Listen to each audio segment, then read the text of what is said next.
Hello students, how are you. उम्मीद करते हैं कि आप लोग अच्छे होंगे। स्वागत है आपका अपना चैनल गणितीय सिद्धांत में। हम आ गए हैं आपकी एनसीईआरटी क्लास 9th का चैप्टर नंबर 2 लेकर के, जो चैप्टर का नाम है introduction class of linear polynomials. हमारा ये इंट्रोडक्शन क्लास होगा पूरी तरह से लीनियर पॉलिनोमियल्स का। आपका आपका बुक का नाम गणिता मंजरी न्यू एनसीईआरटी सिलेबस है। मैंने सब कुछ बोर्ड पे मेंशन कर दिया है। इस वीडियो में पूरी तरह से आपको इंटायरली जो चैप्टर है आपका, उस चैप्टर का इंट्रोडक्शन किया जाएगा। फिर आगे जो लेक्चर आपकी वीडियो आएगी उसमें आपको ये बताया जाएगा कि मतलब एक्सरसाइज सॉल्व करवाएंगे। आपकी इसमें लगभग 2.5 तक एक्सरसाइज है। 1 बाय 1 आपको पार्ट वाइज वीडियो मिलेगी और इस तरह से आप चाहें तो इसका आप देख सकते हैं। चलिए हम लोग इसका शुरू करते हैं। सबसे पहले आपका चैप्टर का नाम है लीनियर पॉलिनोमियल। लीनियर का मीनिंग समझिए क्या होता है। पहले जानेंगे कि लीनियर मीन्स क्या होता है। तो लीनियर का मीन्स ये होता है, जैसे इसके पहले आप बहुत सारे एल्जेब्राइक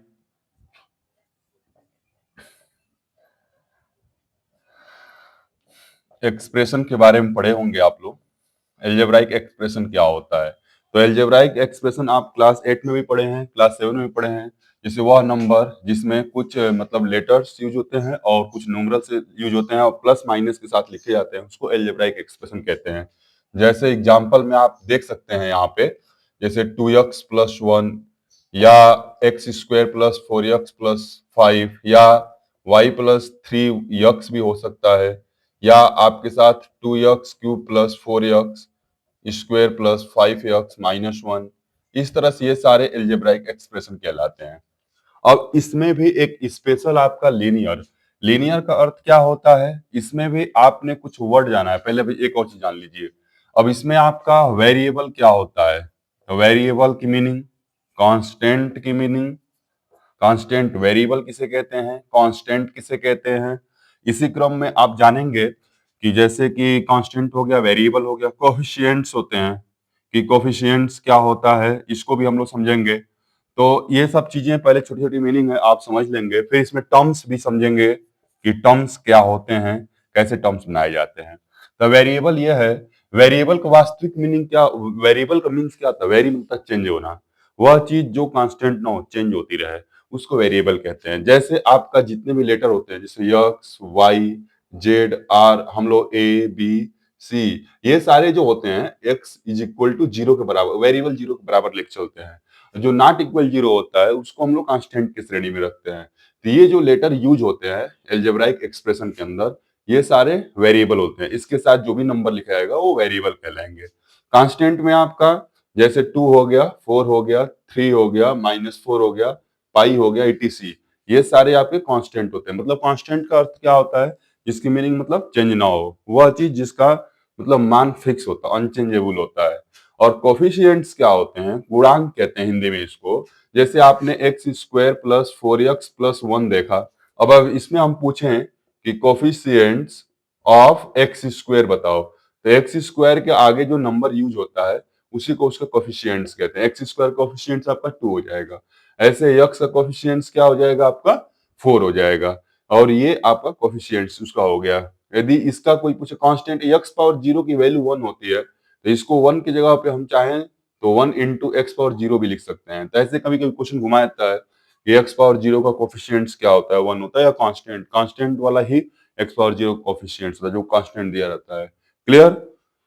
अब देखो बेटा, टर्म्स क्या होते हैं। टर्म्स आप समझ लीजिए, टर्म्स कैसे बनता है। टर्म्स जैसे ना, इसमें प्लस और माइनस से ही टर्म्स बनते हैं।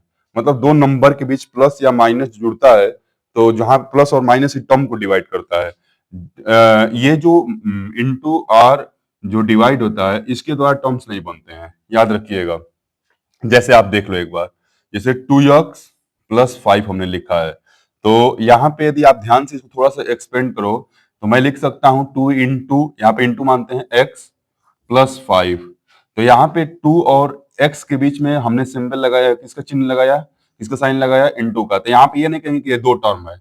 हम बता दिए हैं ना कि जहाँ पे आपका इंटू का साइन हो, प्रोडक्ट मतलब मल्टीप्लाई का या डिवाइड का, वहां पे टर्म डिवाइड नहीं होता है। टर्म डिवाइड प्लस और माइनस ही करता है, इसलिए इसको 1 ही टर्म मानेंगे, इसको 1 टर्म मानेंगे। यहाँ प्लस लगा है तो यानी कि यहाँ पे ये दो टर्म हो जाएंगे, ये एक टर्म हो गया, एक टर्म हो गया। अब इसमें कितने टर्म हो गए? टू टर्म्स हो गए।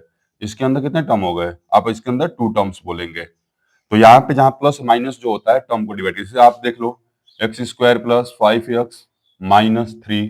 अब यहाँ पे 1 2 3, इसमें थ्री टर्म्स है। तो ऐसे आप चाहें तो अलजेब्राइक एक्सप्रेशन के अंदर टर्म भी डिवाइड कर सकते हैं। तो उम्मीद करते हैं कि आपको वेरिएबल, कांस्टेंट, कोफिशिएंट और टर्म्स वे इसका अलजेब्राइक एक्सप्रेशन का समझ में आ गया होगा।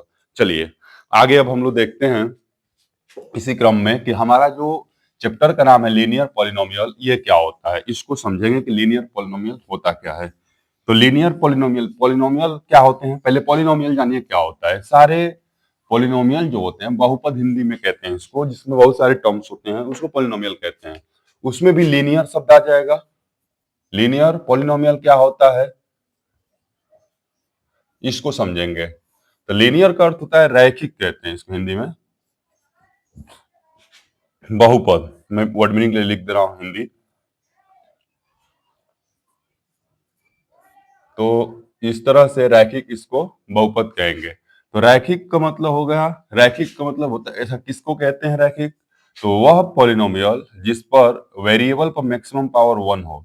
जैसे ये आप देख लो, यहाँ लिखा है कि p of x equal to 2x+4। यहाँ पे मैक्सिमम पावर x पर कितना है? 1। इसका जो स्टैंडर्ड फॉर्म होता है, स्टैंडर्ड फॉर्म कोई पूछे लीनियर पॉलिनोमियल का, तो हम बता सकते हैं कि p ऑफ x, x के टर्म में है तो ax स्क्वेयर, ए एक्स प्लस बी होता है, वेयर ए नॉट इक्वल 0, ए 0 नहीं होना चाहिए। यानी कि इसको ध्यान से देखिए। अब यहाँ पे पूछे कि ए और बी क्या है, तो वेयर ए बी बिलोंग्स करता है किससे? रियल नंबर से, कोई ना कोई रियल नंबर हो सकता है, बट एक्स ए की वैल्यू नॉट इक्वल 0 होनी चाहिए। तो यह आपका स्टैंडर्ड फॉर्म होता है। इस रूप में जो रहेगा, इस फॉर्म में जो रहेगा पॉलिनोमियल, उसको आप लीनियर पॉलिनोमियल कहेंगे। दूसरी भाषा में ये समझ लीजिए कि वह पॉलिनोमियल या वह अलजेब्राइक एक्सप्रेशन जिसका वेरिएबल का मैक्सिमम पावर 1 हो, जिसका वेरिएबल का मैक्सिमम पावर कितना है? 1 हो, उसको हम लोग क्या कहेंगे? लीनियर। लीनियर का यही मुख्य पहचान है कि वेरिएबल का मैक्सिमम पावर 1। मैं यहाँ लिख देता हूं कि हमारा वेरिएबल जो होता है, वेरिएबल का जो मैक्सिमम पावर होता है, मैक्सिमम पावर जो होता है, एक्सपोनेंट जो होता है, वो 1 होना चाहिए, 1 होना चाहिए। ठीक है, वही आपका लीनियर कहलाएगा, अर्थर लीनियर नहीं कहलाएगा। जैसे आप देखो x square plus 4x plus 2। अब यहाँ पे एक्स के मैक्सिमम पावर 2 है, तो इसको हम लीनियर नहीं बोल सकते हैं, इसको हम लोग क्वाड्रेटिक कहते हैं। जैसे इसके आधार पे भी, जैसे पावर के आधार पे भी उसका नाम होता है। जैसे जिसका मैक्सिमम पावर 2 हो, अब इसमें 2 मैक्सिमम पावर जिसका हो, उसको क्वाड्रेटिक कहेंगे। क्वाड्रेटिक क्या होता है? इसका स्टैंडर्ड फॉर्म हो जाएगा a x square then b x plus c, where a not equal 0। या ऐसे ही क्यूबिक होता है। तो क्यूबिक पॉलिनोमियल क्या होता है? तो मैं बोल सकता हूं a x cube plus b x square plus c x plus d, where मैं बोल सकता हूं यहाँ पे कि ए नॉट इक्वल 0। यह आपका क्यूबिक पॉलिनोमियल हो जाएगा, ये आपका क्वाड्रेटिक पॉलिनोमियल हो जाएगा। तो यहाँ से आप पावर के आधार पे भी इसका नाम बता सकते हैं, कुछ स्पेशल होते हैं। जिसका मैक्सिमम पावर 2 हो वह आपका क्वाड्रेटिक कहलाएगा, जिसका मैक्सिमम पावर 3 हो वह आपका क्यूबिक कहलाएगा, जिसका मैक्सिमम पावर 1 हो वो लीनियर होगा। हमको पूरी स्टडी जो होगा इस चैप्टर में लीनियर पॉलिनोमियल के बारे में ही पढ़ना है। अब इसमें आप एक और चीज जान लो कि एक चीज और है इसमें, कुछ पॉलिनोमियल का टाइप्स भी होता है। जैसे मोनोमियल, तो मोनोमियल्स, बाइनोमियल,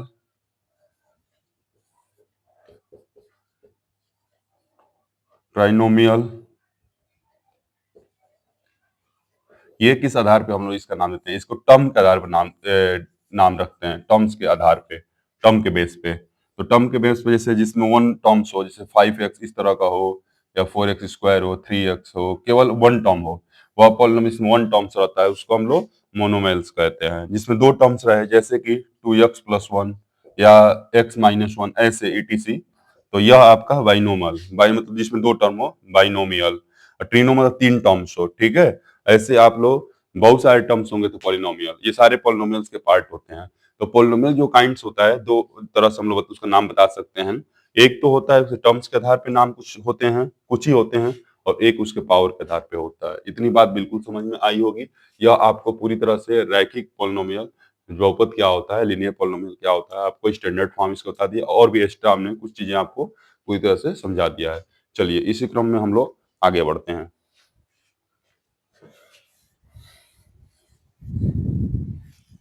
अब हमको जानना है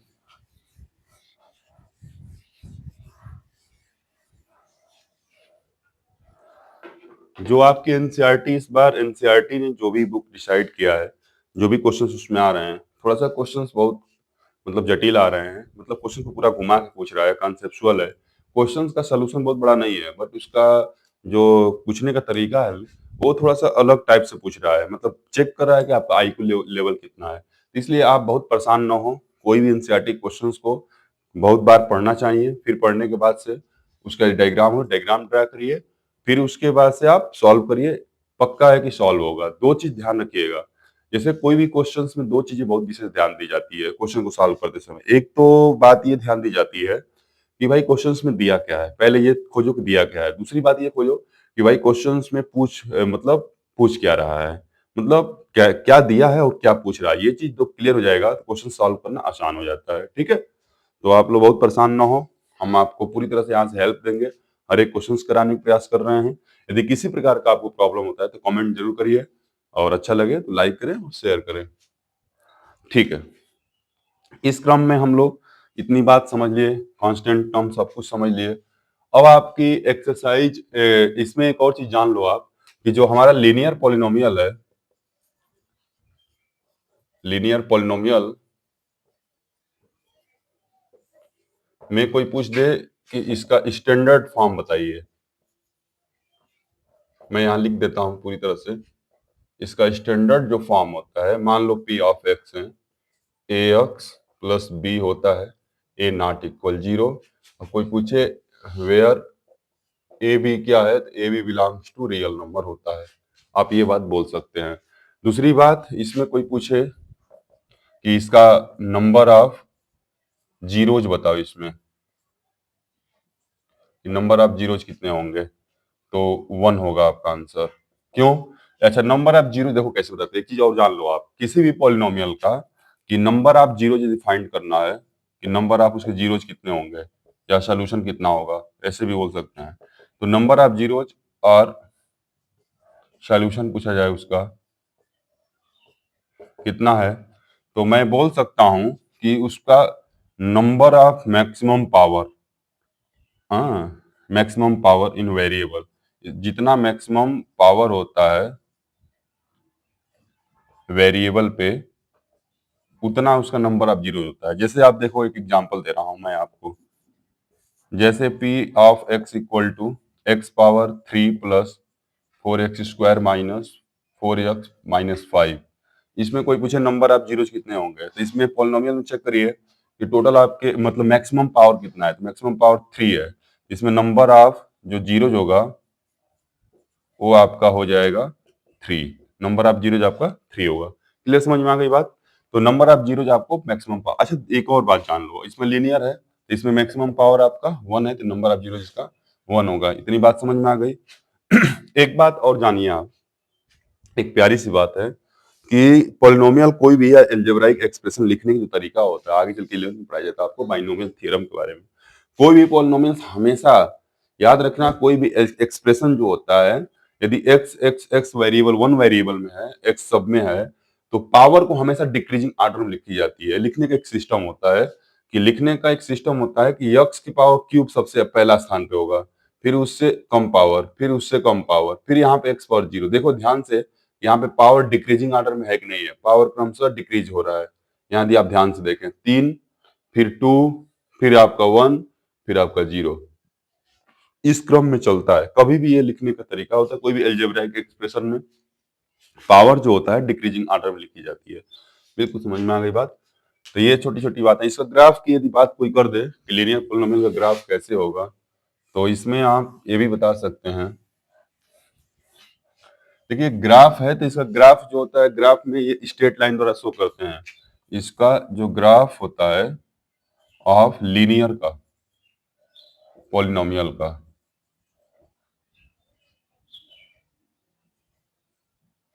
वो होता है स्ट्रेट लाइन देता है, स्ट्रेट लाइन हमेशा होता है, क्योंकि इसमें नंबर 0 1 होगा। इसे एक ग्राफ यहाँ पे आप ड्रा कर सकते हो।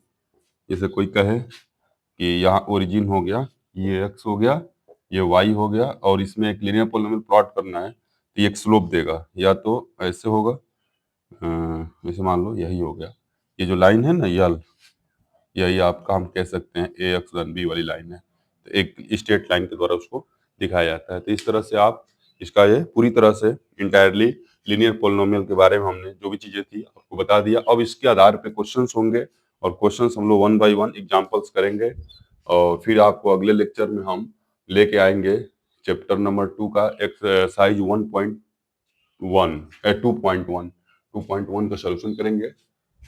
और पढ़ते रहिए, हंसते रहिए, मुस्कुराते रहिए। कोई भी दिक्कत हो तो कमेंट जरूर करें। धन्यवाद।